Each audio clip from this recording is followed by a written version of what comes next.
watching the award-winning GHS-TV, a nationally recognized student television station.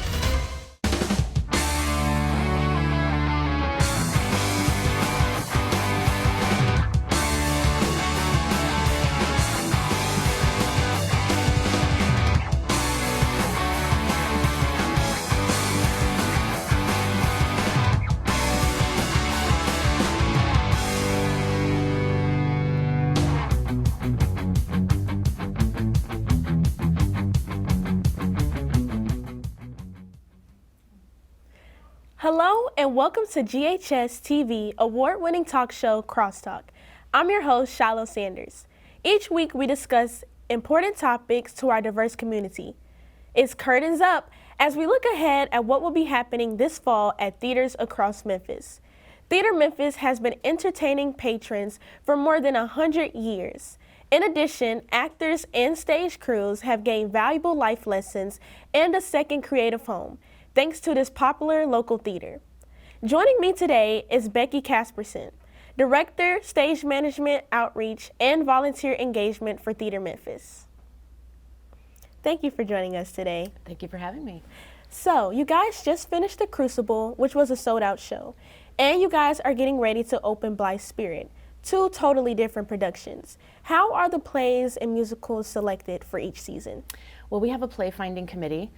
They actually start looking at plays in September for the next season. So we've already started to look at what our next season is going to be for 24-25. And that will be announced probably in the middle of February to the beginning of March. We try and keep our all of our offerings very different. So we just had The Crucible, very deep, very emotional, and Blythe Spirit is funny and it's a little bit spooky, and it's also a classic. So a lot of people are going to be familiar with it because it also was an old black and white movie. So can you explain a little bit more about Blythe Spirit? Well, it's definitely one of those shows that we're not going to give the ending away, but it is a smaller cast. It takes place on a box set. I believe this one is being set in 40s, I think. And it's basically a couple of couples get together to have dinner and they invite a medium into the home and they have a nice little seance. And what happens afterwards is just pure fun. So your organization does extensive outreach and education. Can you explain some of your programs like Show Wagon? Absolutely. Show Wagon is, it's sort of an all-encompassing term for what we use for our whole department. So what Show Wagon used to be was it used to be a troupe that would travel around to the schools and perform. It's become increasingly more difficult for schools to actually host performances, so we've actually changed direction, and we have several things that come underneath Show Wagon. So one of them is our Tech Academy at Theater Memphis. And this is a free mentorship program for students that are 13 to 19 years old. They can learn anything that they want to know about backstage. We give 12 to 16 free workshops a year. It costs nothing for anybody to join the roster, and we're pretty excited about it. This is our second year in doing it. Last year we started at this time with 18 students. We closed our roster at the end of June with 89 students. This year we actually started with 50 on our list, so we're expecting to probably quadruple that again this year. So it's very exciting. Kids can come in, they can take workshops. We have it set up in such a way that students can get involved in whatever way they actually have time for. So if they only have time to come to workshops, they come to workshops. If they would like to get one-on-one mentorship with our designers, we actually work out a schedule with them to get them involved in shows so that they can shadow and then actually participate in running some of the shows there. We also are partnering with a lot of the other organizations in town, such as Playhouse and the university, and even I think you have Marcus up next with GCT. And we take the Tech Academy kids and we introduce them to all the other facilities in town too. So we take tours of the facility. Sometimes those facilities give us workshops as well, and so we're teaching the kids how to network amongst everything else that we do. So it's probably the thing that I'm most excited about at Theater Memphis. That leads to the end of our year when we do our youth production. And our youth production this year is going to be The Descendants. The auditions for that are going to be in March. And that encompasses kids from 18 all the way down to 8. And Tech Academy completely runs that show. So that show is in July, and that means from everybody who is behind stage, on the stage, and calling the show, it's all 8 to 18-year-olds that run that show. Wow, that sounds very exciting. It's very exciting. So Theater Memphis has been in existence for over 100 years. Why do you think this theater was able to stand in the community for so long? It is, that's a really good question. I think it has to do a lot with the fact that it's community theater. We have such a great theater community here for Memphis. For the size of our city, it's amazing how many theaters we have with such great opportunities.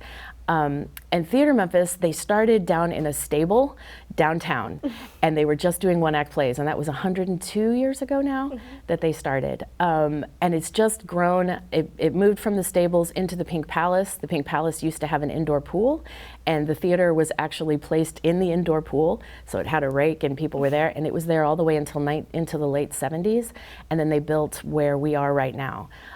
We had a very exciting renovation that happened just a couple of years ago where we added this beautiful new lobby on and some more rehearsal space and some more shop space. So it's just, it's a long time beloved community theater here in town, and you know, people come time and time again. We've been doing the Christmas Carol. This will be the 39th year, I believe, that we've done consecutive Christmas carols, and we have people that are bringing their kids. Their grandparents used to bring them, so it's become a family tradition. So it's just truly encompassing of what community is.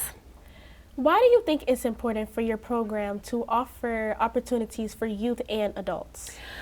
Well, it's all part of the education process. We're educating our future patrons. So if we were to just take care of the people who are buying our tickets right now, those people are eventually going to move on in life or afterlife. And we are curating the patrons of the artistic patrons of the future. So we think it's really important to actually pour into our youth so that we can educate them and show them how amazing theater is. So what are some other productions that we can see this season from Theater Memphis? Fantastic. So in November, we have Silent Sky. In December, we're doing A Christmas Carol, which again is the 39th annual. In January, we're doing Raisin in the Sun. February is Glass Menagerie. March is Beautiful, the Carole King musical. In April, we have two that are opening. One is Masterclass, which is in our next stage, which is our Black Box Theater, and the other one is Steel Magnolias, which will be on the main stage. And after that, we close out our season with Cinderella. As soon as Cinderella closes, that's when we have our youth production of The Descendants, and that's our full season. So what has been your favorite production so far? So far, I would have to say the end of 2 seasons ago when we did Ragtime. That was a beautiful production, and it's one of my favorite musicals, and I think that's going to stick with me for a while. Thank you so much, Ms. Becky, for joining us. Thank you for having me.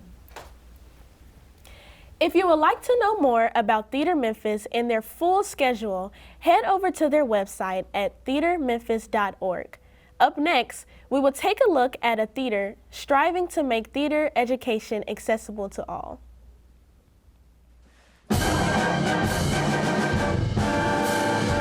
So my belief is that band is the life of the school. If the band's not fun, the school's not fun. Soup, breathe, and. Germantown High School Band is unique because we do marching, we do concert. Our director, Jeremy Thompson, brings an energy to this band that's like very unique from all the other schools in Memphis. We offer several special groups. We have 2 percussion classes that are very unique. They operate outside the general band program. They do their totally own thing. We also have a jazz band that functions on its own. The great thing about the jazz band program is that it's mostly student-led. Jazz music teaches you how to move with agility and precision, while classical music teaches you how to play with feeling and emotion. We have 2 concert band classes. We have the Varsity Winds, that's our highest performance ensemble, that's audition, and that's where our Kappa students reside in that higher ensemble. We have an intermediate band class as well. Marching band has probably been the most enjoyable experience for me. We had such a fun time at the football games, getting to play our music and share our music. We try to get out there and make sure that the team is happy, the coaches are happy, and that for the most part, the student body is happy. I enjoyed band a lot. I loved being in the class. Play D with that fingering.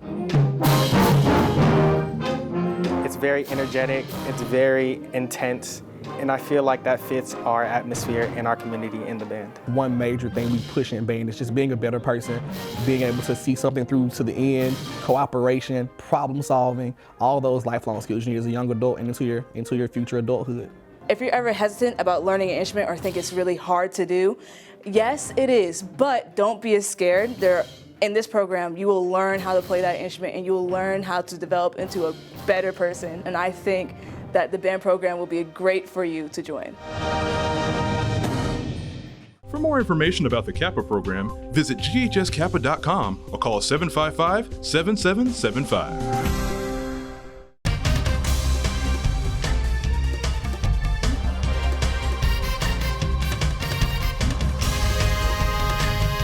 You're watching the award-winning GHS-TV, a nationally recognized student television station. Welcome back to Crosstalk. Since 1972, Germantown Community Theatre has sought to entertain, educate, and enrich our community. Here to talk more about their efforts in promoting theater education is Germantown Community Theatre's Executive Director, Marcus Brown. Thank you so much for joining us. Oh, thank you so much for having me. So why is community theater important to a city like Germantown? Ooh, it's a good question, but I think community theater is important to all communities, honestly. The arts give us an opportunity to collaborate with other artists, whether you're someone interested in actually acting, singing, dancing, building sets, painting, learning administrative theater as a director or a stage manager. And it's an artistic outlet where you can learn how to hone those crafts, but then really practice it as well. And the fact that we've had a good, consistent community theater in this community for decades now is it's a sign that it's working and it continues to work. And I think it's just a real important asset for the community to have. So you guys just closed the 25th annual Putnam County Spelling Bee. That's right, yes. And you guys have shows in there like Mean Girls and Little Women. What's up next for this season? Okay, well, coming up in this season, our very next show is going to be a very fun production for Halloween. It's called Dracula, the Bloody Truth. And there's 100 versions of Dracula out there that you can see on stage. But this one comes from a little theater company in England. It's going to be a regional premiere for us for sure. I do believe there are some other community theaters or college theaters around the country that have produced it. But I don't want to spoil too much about it. I want my audiences to come and have fun with it and to see it for the first time. But in short, it's a version of Dracula in which one of the heroes of the story, Van Helsing, has been traveling from town to town to try to educate the community about the truths about Dracula so that they can be on watch and beware and stay safe. And that's kind of the premise of how the story begins. He doesn't like theater. He's not there to entertain those people. He's there to educate, and make no mistake. But of course, his troupe of actors that he's traveling with have other ideas because they're very theatrical, and it's going to be a blast. So, Mr. Brown, what is the Full Spectrum Theater Initiative? Oh, thank you for asking. So, the Full Spectrum Theater Initiative is something I've been a part of for a little over a decade now. I've only been executive director at GCT for 2 months, although I've been working there for a few years as their technical director and now the executive director. But it's been an interest of mine, and it's been important for me to introduce to the community ways in which we can engage a wider audience, and not just an audience of theater goers, but theater participants as well. So I happen to have a son. He does go to Germantown High School. He's a freshman. His name is Aiden Brown, and he is autistic. And we've known that he's had sensory processing issues ever since he was really young, I think before he was 2. And my wife and I are both theater educators as well as actors and directors and designers. But we realized pretty early on that our professions were not always easy on him. Our singing and our bright lights and always speaking out loud and talking to ourselves like crazy people, like theater people do. But it made me realize that there must be ways in which that we could take members of the community that might like him have different processing disorders when it comes to their sensory input, and still get them involved. So I started learning about what we call sensory-friendly performances. Something that's been happening off and on Broadway for years, in which different shows slightly adapt their approach to presentations in order to be more accommodating to people that might have sensory overload issues or other sensory processing deficits. And so that started kind of a fire in me that let's start spreading the word about this and see if we could communicate to all the different theaters around town and maybe offer sensory-friendly versions of their performances a couple times a season. Now I'm happy to say that Germantown Community Theatre does a sensory-friendly performance of every show on the season. It's our goal to continue doing that. We also include an ASL interpreter for the deaf or hearing impaired community on those particular performances. But I also right now am offering what I call my sensory-friendly my full spectrum initiative workshops at GCT as well. So I have a Saturday class which teenagers and adults are welcome to, and they could be either on the autism spectrum, autistic, have Down syndrome, be anywhere on the intellectual spectrum, or have sensory issues as well, but they can still come participate in a theater experience together. This year we hope that our current workshop and students within there will do a little performance for the Germantown Community Special Needs Trunk or Treat that happens on October 26th. And then they'll do a performance at the theater Saturday, October 28th in the daytime for friends and family. And that's a program I'm very proud of and one we plan to continue. Once we close at the end of October, we'll have another session that begins later in the spring. All right. So what are some programs that you guys offer for youth in the city that wants to start production and don't know where to start? Okay, very good question. Well, our education director, Christina Hernandez, for years has been heading up a lot of different programs throughout the year. One that's happening currently is called our Scary Tale Trail, which likewise is going to also do a public performance as part of the Germantown Parks and Recs Department, all the programming that they have around Halloween time and the things that they offer for the community. So they have a kind of a get-together in the park right before Halloween, and our kids from the Scary Tale Trail at Germantown Community Theatre will be performing there. But we also have after-school programs throughout our season and plenty of summer camps. Every summer we do week-long camps, several of them in a row, in which Christina always organizes and coordinates those, but we get some of the best young people and people from across the community to be both counselors and directors for those programs. So lots of opportunity for the youth to come and go to our website and see what programs we have that they'd be interested in joining. So looking ahead, GCT brought back the best Christmas pageant ever. That's right. Why was now the best time to bring this show back? Oh, well, I think it's one of the traditions that GCT did for years and years, much like Becky talking about doing A Christmas Carol, a production that I've been a part of many times growing up for the last 20 years here in the Memphis area. And it's a favorite for a reason, and I think it was just the right season to plug it back in. It gets a lot of young people engaged as well as adults engaged as well in our theater around the holiday season. And it's a really great show about using perspective and understanding your neighbors and understanding people that are completely different from you, and that we don't all celebrate the same way or have the same perspective on life, but the holidays is a great time for us to come together and learn more about each other and be more accepting of people. And I think that's the story that's told in that particular show. We have other offerings around that time as well. We're excited to bring back Big River Crossing, which is going to be a concert series right before Christmas Eve, leading up till there. I'm also hoping that I might myself take the stage during that few days where the students are off of school, but it's not quite yet Christmas Eve, to do a one-man version of Christmas Carol during the daytime at the theater as well. So a lot of exciting stuff happening during the holidays this year. Well, thank you so much, Mr. Brown, Sure. for explaining these awesome programs to our viewers. Very happy to. Thank you. If you are interested in Germantown Community Theater's lineup, you can buy tickets on their website at gctcomeplay.org.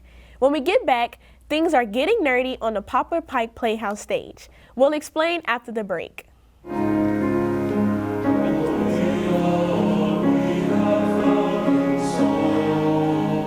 So choir is an excellent opportunity for you to engage in the music making process and to create relationships and bonds with your fellow classmates. I want it that way. I want it that way. What I like most about choir is I get to build relationships with other students, and a lot of the friends I have, I wouldn't have if it wasn't for joining choir. Come out of your shells for this. You'll have to be one solid unit. It's fun, it's real enjoyable.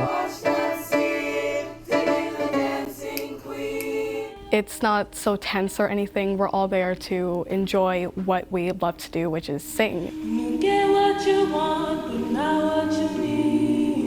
We have 4 vocal ensembles at Germantown High School. One of those is the a cappella group called the Aca Devils. Another is Cantabile, which is a beginner level mixed ensemble. We have an intermediate mixed ensemble called Chorale.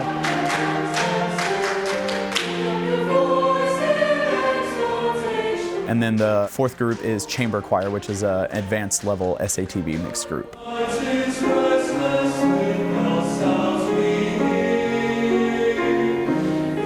If you haven't thought about joining choir yet, I think you should, because it's a good experience. Come have fun. Don't be scared. Don't be nervous. Do something that challenges you and encourages you to explore something outside of what might be your comfort zone. And I think you might be surprised at how much you might enjoy it.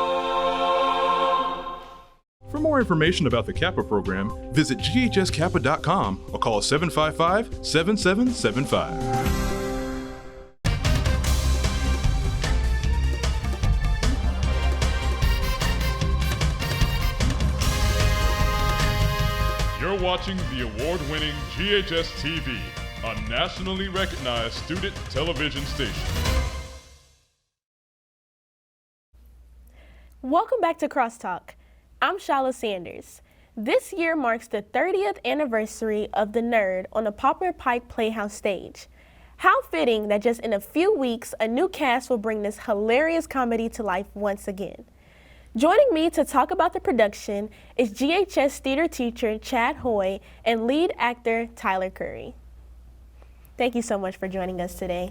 Thank you. Thank you. So, Mr. Hoy, we are really excited about The Nerd. Can you tell our viewers what the play is about? Yeah, The Nerd is about this guy who is like stereotypical nerd. He's obnoxious, he's annoying, and he comes in and kind of disrupts all these people's lives. So they're kind of doing their own thing, having their own night, and then he comes out of nowhere and just disrupts things. And the whole show is about him just being a disruptor in these people's lives and how they kind of deal with that. So why did you decide to bring the show back after 30 years?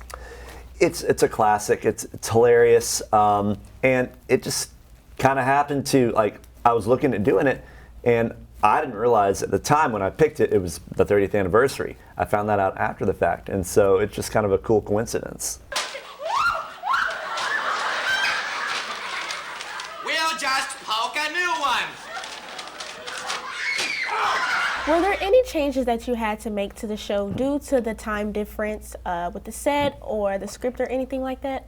Yeah, there's references that are in the show that needed to be updated because we set it modern day, or there would be references that audiences today might not understand that 30 years ago were more relevant. So we kind of made some adjustments and changes to make it more enjoyable and understandable for today's audience.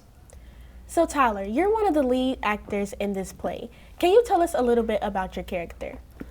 Willem's this really straightforward guy. He works as an architect, I believe. Yeah, he works as an architect. He's a veteran from the Army, and his personality is more just straightforward. He wants to get stuff done, and he can be sloppy with it at times, but he just works to get it done, and yeah. So are there any similar characteristics between you and the character that you play? Contrary to his straightforward nature, he's very quiet and nervous when it comes to a lot of social things. He's just a really shy guy. That's something that I found to have in common with him. He's very nervous in social situations. He says that he's sloppy. He loses things sometimes, and that's also something that I have an issue with. So it's something that makes it easier for me to connect with the character. So since this play is a comedy, has it been easy to enjoy the play, or is it kind of challenging since you guys are always laughing? That's something that I've been having an issue with the play. Just staying in character when things get like really out there. And it's also pushing the limits of my comfort zone. So that's something that I'm struggling with as well. But it's a really fun show to do. I'm having a lot of fun doing it. And Mr. Hoy, have you been laughing throughout your rehearsals, or how has it been for you? Oh, absolutely. I've been dying. Like yes, it's ridiculous. And I try to let them, even when things kind of get out of control or, they break character or laugh, letting them enjoy that at times. There's times that when things kind of get silly, that it's a part of the process. We're having fun. It's called a play for a reason. We play. And so, yes, there needs to be times where we focus and we get moving with the structure. But there are times where I just, they're having fun and we sit in that and enjoy it. So I know the students here are very hands-on with the behind-the-scenes work. Why do you feel like that's important for students to know the behind-the-scenes work of productions? It's one of my favorite things about working here is how involved the students are, and they're taught hands-on by people who really know what they're doing, like with the set building. They're there learning with people who know like how to do carpentry and stuff like that. And then the reins are handed over to them to continue the process and the building. And students here get great opportunity to learn these skills and these crafts, and I think it's wonderful. So Mr. Hoy, without giving too much insight on the play, what is your favorite scene? There's a scene where everybody is acting crazy. They're acting like a fool, and they're running all over the stage, literally, and stuff is being tossed around, and it's chaos. It's controlled chaos, and it's just really fun and funny to see how they make it work on the stage. And I know it's hard for them to keep it in control because it's hard for us, or me watching right now, to not die laughing because it's really ridiculous. Tyler, what is your favorite scene from this show? Honestly, it's probably the same scene. It's a time where we get to break character because a lot of this stuff is out of character for my personal character. It's out of character for some of my other co-stars in the show. It's a time we get to have fun, and it is hard to stay within that controlled chaos, but it's very fun, and it's really funny to even do. So I feel like it would be more fun to see watching it. Thank you guys so much for joining us and talking to us about The Nerd. Thank you. Thank you. To see Poplar Pike Playhouse's hilarious comedy, The Nerd, visit ppp.org for ticket information. I want to thank all of my guests for helping showcase the amazing world of theater and theater education. I hope you make plans to see some of the shows that was mentioned today. You won't be disappointed. For more information or our programming, please check us out on the web at GHS-TV.org, where we are streaming live 24 hours a day. You can also check us out on Facebook, Twitter, and Instagram. I'm Shiloh Sanders, and from all of us here at GHS-TV, thank you for watching Crosstalk, and I hope to see you again.